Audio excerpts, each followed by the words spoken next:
2026년 1월 6일 화요일 하나님께서 안아주시는 허글 말씀 묵상입니다.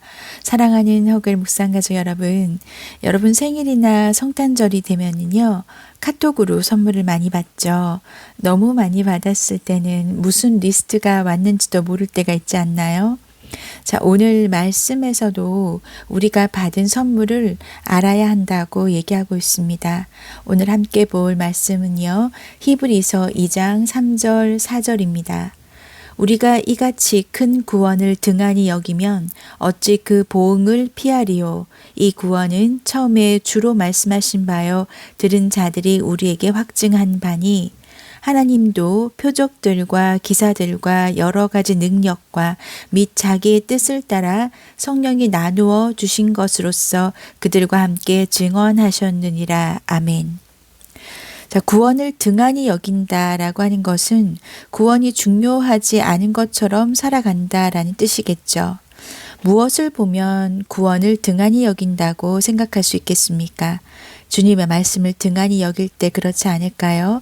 그리고 말씀을 가볍게 여겨서 순종하지 않으면서 주님 말씀을 듣는 것 따로, 사는 것 따로 이렇게 사는 사람들을 보면 구원을 등한히 여긴다 생각하지 않으시겠습니까? 예를 들어서 하나님께서는 말씀에서 내가 보배롭고 존귀하다라고 말씀을 하시는데 늘 나는 안 될 거야. 하나님께서 나는 사랑하시겠어? 나는 죄인이지 이렇게 생각을 한다면 그것은 이미 십자가의 죄를 짊어지고 돌아가신 예수님의 죽음을 아무것도 아닌 것으로 만들어버리는 것 아닐까요? 그러면 그 죽음으로 인해서 예수님의 죽음으로 인해서 우리의 구원이 완성되는 것인데 그것을 믿지 않으니까 그러면 그것이 이미 죽음을 이기셔서 단번에 예수님만 믿으면 구원에 이른다고 하셨음에도 내가 받은 구원을 믿지 못하고 가벼이 여기는 것, 그런 것이 구원을 등한히 여기는 것이 될 것 같습니다. 자, 그런데 그렇게 구원을 등한히 여기면 그 다음에 어찌 그 보응을 피하겠냐라고 말씀하시는 거죠. 자, 그런데 제가 오늘 쉬운 성경으로 이것을 다시 한번 읽어보기를 원합니다. 쉬운 성경으로 히브리서 2장 3, 4절을 읽어보면요. 우리에게 베풀어 주신 구원은 매우 위대한 것입니다. 그렇기 때문에 구원이 중요하지 않은 것처럼 살아간다면 그것 역시 벌을 받게 되는 행동입니다. 구원에 대해서 처음 말씀하신 분이 바로 주님이시며 또한 그의 말씀을 들은 사람들이 이것이 진실이라고 우리에게 증명해 주었습니다. 하나님께서도 기적과 큰 표적과 많은 놀라운 일들을 통하여 우리에게 구원을 가르쳐 주셨습니다. 특히 그의 뜻대로 우리에게 성령의 선물을 나누어 주셔서 구원을 증언해 주셨습니다. 아멘. 제가 오늘 이 말씀을 묵상 본문으로 정한 두 가지 이유가 있는데요. 첫 번째는 우리가 진짜 깊이 생각하지 않고 하는 행동이나 말들이나 생각조차 어쩌면 하나님이 보시기에 구원이 중요하지 않은 것처럼 여기는구나 라고 보실 수 있지 않을까 싶은 거죠. 그것을 한번 생각해 보기를 짚고 넘어가기를 원하는 것입니다. 육에 속해서 땅의 것을 추구하며 사는 사람, 그런 행동 패턴이라면 구원이 중요하지 않은 것처럼 여기고 있구나 이렇게 보여지지 않을까요? 그리고 하나님께서 어떻게 보실까? 예수님이라면 이럴 때 어떻게 행동하시고 생각하고 말씀하셨을까? 이런 것을 자꾸 생각하면서 내가 죽고 예수로 사는 삶에 관심이 전혀 없다면 하나님 보시기에 과연 그 사람이 구원을 중요하게 생각하구나라고 보시겠습니까? 나도 모르게 나의 언행이나 생각이 내 생각에는 아닌 것 같아도 하나님 보시기에는 구원을 중요하게 생각하고 가치 있게 여기며 감사하게 생각하지 않는구나 라고 그렇게 보실 수도 있지 않을까요? 그 부분을 한번 진지하게 생각해 보기를 원해서 오늘 이 묵상 본문을 정했고요. 두 번째는 4절에 있는 것처럼 하나님의 뜻대로 우리에게 성령의 선물을 나누어 주셨다라고 한다면 그것으로 구원받았음을 증언하신다고 하는데 이미 나누어 주신 선물이라는데 내게 어떤 성령의 선물이 있는지, 내가 그것을 감별하고 분별하여 누리고 살고 있는지를 한번 깊이 생각해 보기를 원해서 제가 묵상 본문을 정했습니다. 성령의 선물, 즉 성령의 은사겠죠. 혹여 우리가 받은, 이미 주셨다고 하니까 내가 이미 받았어야 하는데 내가 느끼지 못하고 모르고 있다면 그것은 선물을 주신 분에 대한 예의가 아닐 것 같다라는 거죠. 제가 실제로 어느 분한테 생일 선물로 카톡 선물하기를 해서 선물을 보내드렸어요. 그런데 일주일이 되도록 분명히 열어보셔서 그 카톡에서 일은 없어졌는데, 그러니까 확인은 하셨는데 뭐라고 아무 말도 없는 거예요. 살짝 서운하더라고요.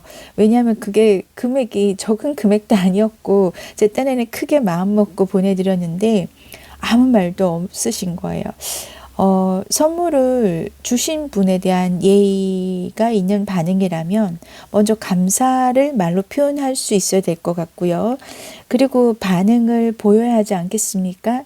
내가 이미 성령의 선물을 받은지도 모르고 있다면 그거는 알게 해달라고 하나님께 깨닫게 해달라고 기도를 해야 될 것 같아요.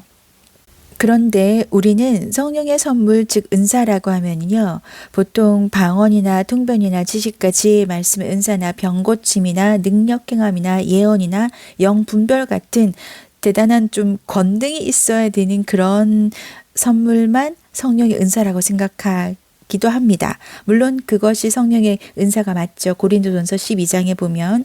그런데 로마서 12장에 보면은 예언, 섬기는 일, 그러니까 섬기는 걸 잘하는 것도 은사라는 거죠. 가르치는 일, 위로, 구제, 다스림, 긍휼, 이런 것도 다 성령의 은사가 될 수 있습니다. 에베소서 4장에 보면 사도, 선지자, 복음 전하는 자, 그리고 목사, 교사, 이런 것도 다 성령의 선물, 은사라고 볼 수가 있고요. 지혜, 지식, 믿음 또한 성령의 은사고요.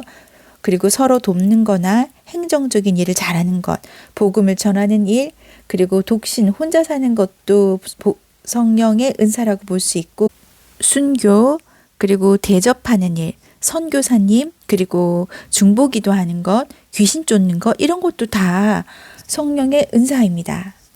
그런데 고린도전서 12장 31절에 보면 너희는 더욱 큰 은사를 사모하라. 내가 또한 가장 좋은 길을 너희에게 보이리라. 아멘. 여러분, 우리가 지금 제가 언급한 고린도전서 12장, 로마서 12장, 에베소서 4장, 그리고 기타 여러 성경책에 나와 있는 그런 인사들을 생각해보고 들어보았을 때, 아, 내가 다른 사람들을 위로를 잘하는구나. 내가 어떤 아픈 사람들을 보면 더 마음이 이렇게 긍휼함이 더 있구나. 이런 것들도 다 은사라는 거죠. 나의 어떠함으로는 그렇게 다른 사람을 위하여 울며 기도할 만한 그런 그릇이 아닌데, 내가 나도 모르게 중보기도를 하는데 막 눈물이 난다. 막 마음에 긍휼함이 있다. 이런 것도 다 성령의 은사라고 볼 수 있다라는 거죠.